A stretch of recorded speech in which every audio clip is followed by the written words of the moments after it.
Okay, so the goal was to try to make this video short and sweet, but I guess it ended up it is what it is. But here's a tip. If you haven't figured this out yet, if you want to watch longer videos in half the time, you have the ability to increase the play speed on YouTube, so that video will play twice as fast. Sometimes that works well for slow talkers.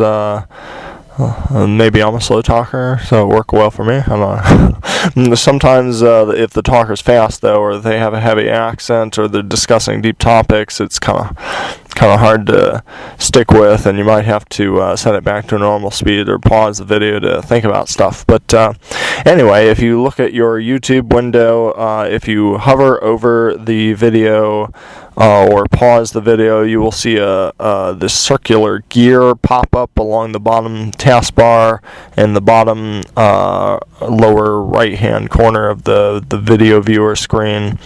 If you hover over that gear wheel, it should say settings, so then click on that settings and you should see a whole bunch of speed options come up. Well, actually, wait, you'll see maybe 4 or 5 options come up. One of them will say speed.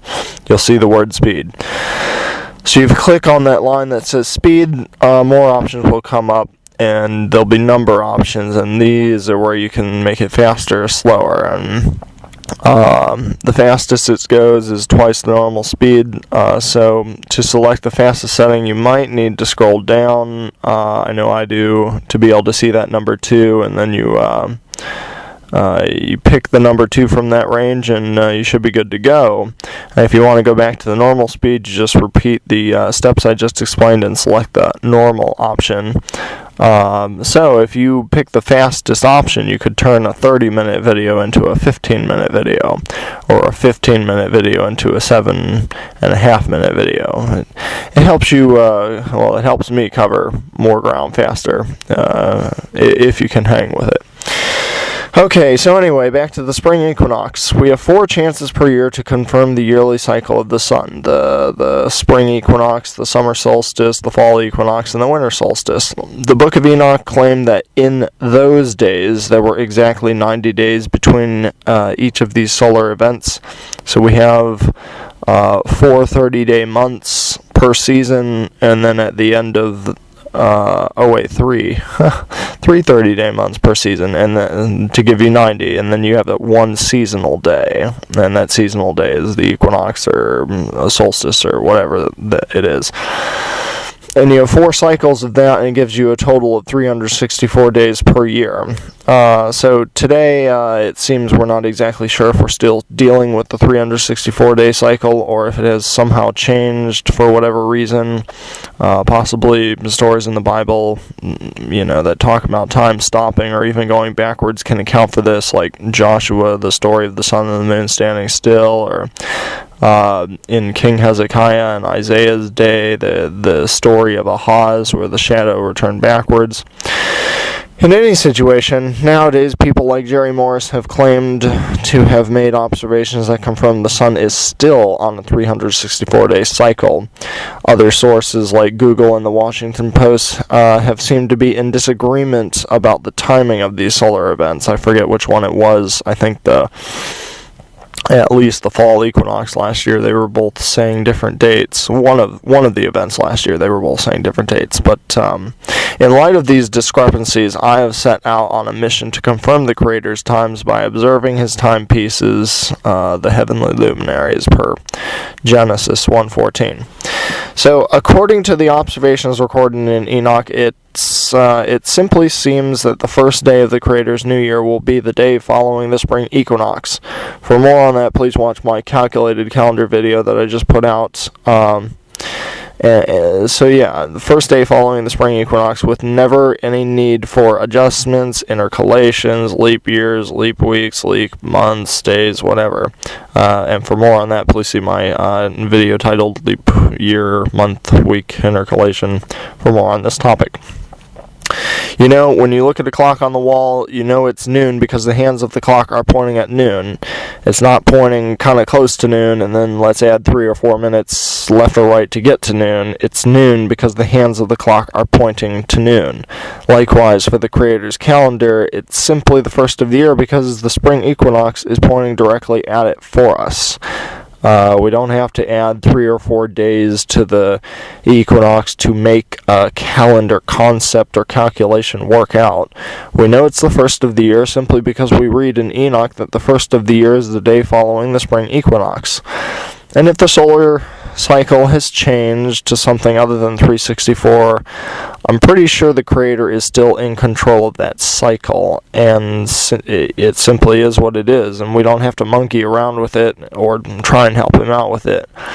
Very simply, it seems the first day of the year will be the day following the spring equinox. Then we count 30, 30, 30, 30, 30, 31, until you arrive at the next spring equinox, and it seems this should work regardless of whether the solar cycle is still 364 or something else like 365.22 whatever. This shouldn't change the Sabbath day, and I don't think the holy days, I think they should run just fine too. Like whatever, if there is an excess of days, that just kind of, you just let it run its course at the end of the year. But I came across this video on YouTube the other day, and again, the whole question is, are we dealing with 364 or 300 something else? And it seems we still need to prove that. Jury's still out on that, but I think it'll work either way. Anyway, I came across this video on YouTube the other day titled Yah's Calendar Part 5, What Do We Need to Guard? By David Hanatsari. Now, I don't know if I agree with everything this guy says, but I think he brought out a good point how we seem to be specifically instructed to guard, quote-unquote guard, both the Sabbath and the month of Abib. Apparently, we don't see that word guard, and you should look at the Hebrew word for that word, but you don't see that word guard associated with any other set time. I still have to verify this claim, and I suggest you do the same. And also, I don't think this guy meant to suggest that the spring feasts or the set times in the spring have any more importance than the fall feasts or whatnot. Because it doesn't seem we were instructed to guard the fall feasts, but rather he was trying to say, or at least it seems to make sense in my mind, if we know the first day of the first month, then we can just count the days according to Enoch from there, 30, 30, 31, 30, 30, 31, and we can count our way to all the set times just by knowing the first day of the year. Like, that's all we need to know, one piece of information. Very simple. Likewise, for the Sabbath, we seem to be instructed to guard that day or that cycle. So that's why the seventh-day Sabbath is always consistent. It never changes because the cycle is being guarded, if that makes sense. Anyway, I recommend checking out this guy's video, and I'll have a link for it in the description below. Okay, so back to confirming the spring equinox. I still think it's easier to confirm the solar solstice events, the longest and shortest days of the year, rather than the solar equinox events. See my earlier summer solstice videos for more on this. I just don't think I've seen any methods people are using thus far eliminate they all seem to potentially contain some amount of error when it comes to confirming the equinox, and that's all people I've seen are trying to confirm is just the equinox. But anyway, I guess I'm going to give it a whirl and see what we can do for this equinox. But so I'll share with you my plan for confirming this upcoming spring equinox, and please feel free to try it out with me, or let me know if you have any questions, concerns, or suggestions. Okay, so I talked about this arc picture in my previous video, but I wanted to mention it again now in case you didn't get a chance to see that one yet. So if you're watching and recording the pattern that the specific point of a shadow makes throughout the course of the day, depending on what time of year it is, you will see one of these shapes. So for about half the year, you will see one of those arcs, and then for one day near or on the equinox, you should see a pattern very closely, if not exactly resembling a straight line. Then you will see a flipped arc the other half of the year. Also, these arc patterns will move up and down away from the straight line of the equinox, depending on what time of year it is, on the shortest and longest days, the solstices of the year. These arc patterns will reach their farthest locations from the straight line pattern you see on the equinox.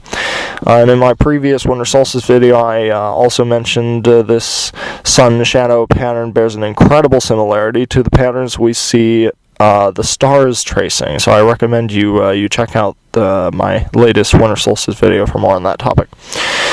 So currently, I think the best way to make sure you have observed and confirmed the correct day for the solar equinox event is to collect 3 days of back-to-back data. Theoretically, the first day you see the pattern, it will be arcing one direction. Then on day 2, the day of the equinox, it will be either exactly or very close to a straight line. Then on the 3rd day, you should actually see the arc flipping the other way. So it's pretty much a mirror image of the marks you made on the first day. And it's important you collect your data 3 days back to back, because if you only collect 1 or 2 days of data, depending on where you live, or if you saw almost that straight line instead of exactly a straight line, you wouldn't really know if the pattern is still progressing one way or the other. So I hope that makes sense, and just trust me, until you prove it for yourself, you need 3 back-to-back days of rolling data to confirm any of these solar events, the equinoxes or the solstices. Finally, from what I see, and from what I've experimented with so far, finally, I think it's best for 3 people, for people in 3 different locations on Earth to be collecting 3 days of back-to-back data. 1 in the north, 1 in the south, and 1 at the equator. Then, if all 3 of these individuals come up with the solar event falling on the same day, then I would say that should be good confirmation of the solar event. I'm currently looking for people in the south and people near the equator to help confirm this for me, so please let me know if you live in one of these locations and would like to assist. My email will be in the video below.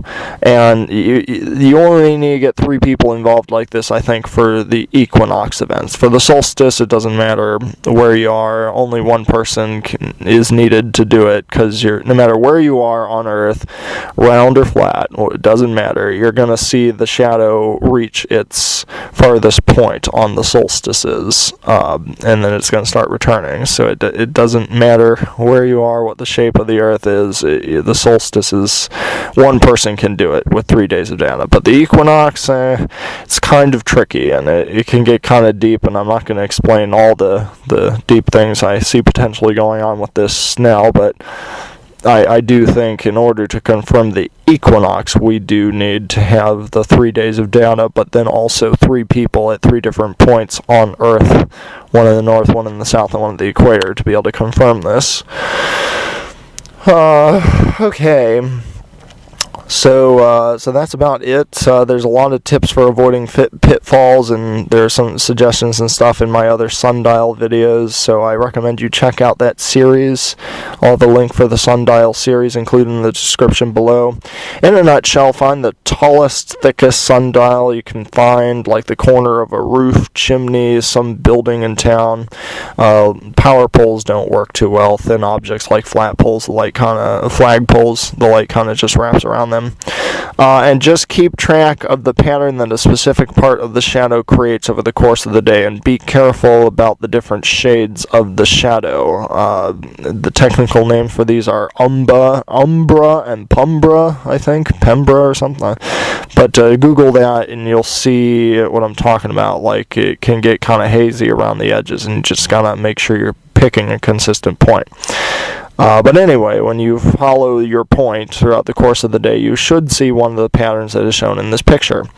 If you don't have a very tall sundial, like 20 feet or less, I would recommend laying down a board on the ground and or trying to collect your marks on a clear flat surface, such as a concrete driveway or something like that. If you're homeschooling your kids, this would make a great class project. You can talk about your creator's times and have a lot of fun with it with your children. Okay, I wanted to mention one more thing I've come across lately. I came across something interesting regarding the Roman Catholic Church. Some of you may know, but the Vatican has a big sundial located in the square. I think it's maybe Bartholomew's Basilica or Peter something. I don't know. It's right out. It's a court or plaza right outside the Vatican. And I guess at some point my curiosity was piqued and I began to investigate it a little bit. It seems the Vatican has marked the courtyard with several markers for various solar events. I'm pretty sure it has the solstices marked, but not so sure about the equinoxes. If memory serves me right, I didn't think they had markers for the equinox, which seemed to support my theory that the equinoxes are harder to confirm than the solstices, because the solstices, they're easy to confirm. You just see them, the shadow hit its farthest point. But anyway, you should verify this for yourself. Anyway, it's really cool. I've included a link for one of the markers, a picture of one of the markers in the description below. It had a copyright, so I couldn't put it in the video, but you can actually get on Google Map and click it to satellite view and zoom in on the Vatican courtyard, and you can see this stuff laid out. Like, I think they have a solar noon line, meridian line of some sort, going from the sundial up through the, I think it's the northern fountain. You can kind of see this special line that they laid out, and there's history online, YouTube it, read some blogs out there. It's kind of interesting, but you can see where they've marked these special marble discs in the courtyard to mark these events. And you can see those with Google Image. If you zoom in Google Image, but then if you like drop a person down, I don't know if you know how to do that. You grab the little person icon and drop it, and you can kind of look to see if you kind of like if you were standing there, and they took pictures all around, and you can see them. It's kind of cool. Anyway. I realize a lot of people think the Roman Catholic Church is closely associated with the Antichrist or the prophet or the puppet of the lawless one, and I recommend seeing some of the first videos that I uploaded on this channel for more on that topic. I think I'll put a link in the description below for one of the first videos I did titled "Who is the Antichrist?" But if it is true, one should realize that Daniel chapter 7 verse 25 says the lawless one would think to change times, and laws. So the interesting question to ask is, why does it appear the Vatican has taken such a keen interest in confirming the times? I mean, after all, the most popular calendar being used today is the Gregorian calendar, created by Pope Gregory. Maybe the Vatican is hiding something, and I remember hearing that the Vatican actually owns some of the biggest telescopes in the world for viewing the stars, and the stars are the other big year timepiece, according to Enoch. And I even recall, finding these videos on YouTube where they were saying they had these for time-related purposes, like whoever the monks or cardinals or whatever you call them, priests that were stationed at these satellites, they have, you can YouTube this stuff, you can find it, but they said in the interview it was time-related, like calendar-related. And I think people thought they had these satellites because they were looking for life on other planets or some garbage like that. And unfortunately, that kind of thinking seemed to dominate the media surrounding the story. I think thoughts like that are just muddying the waters and distracting from the simple truth of the matter. The Vatican is keeping tabs on times, and I think people just kind of get focused on the whole alien joke or whatever theory, and they're losing sight of something interesting here. Like the Vatican has these things, the sundials, the telescopes, because they're keeping tabs on the times. So I wonder if they're what's going on, like, is what's going on. Okay, so I would like to ask them why. I wonder if they're still monitoring any of their sundial stuff in the courtyard today to confirm the times. I know I read something online that one of the popes mentioned it in one of his recent speeches. I don't know, I just wonder, so I might have to investigate that a little further, but I wanted to mention it to you as well, in case one of you knew something more or wanted to look into it more for yourself. Okay, so anyway, back to this upcoming spring equinox. In summary, as I stated in my previous video, it seems things might line up again this year somehow. Both Jerry Morris and Google seem to have come up with the same date for the spring equinox this year, which would be March 20th. So unless a bunch of truth seekers come up with different results to confirm a different day, and again, 3 different individuals at 3 different locations on Earth, north, south, and at the equator, it's looking like the first day of the Creator's New Year will be on March 21st this year. On that note, if something unexpected does happen and it turns out Jerry is wrong, and there are actually more than 364 days in the solar cycle year, in this case, I guess I would expect to see the spring equinox fall this year on, I guess, either the 21st or the 22nd, and the first of the year would simply be the day following the day that the spring equinox occurs on. I suppose I'll try to look at both of these time frames, but like I've been saying, I really think the summer solstice is going to be the best bet for confirming, and so I guess we'll just have to wait and see. So anyway, please be sure to check out the links in the description below this video. I have links for things mentioned in this video, but also links for the whole playlist and other series and stuff. So, so until next time, shalom, and may Abba bless you as you continually seek His truths with a pure heart.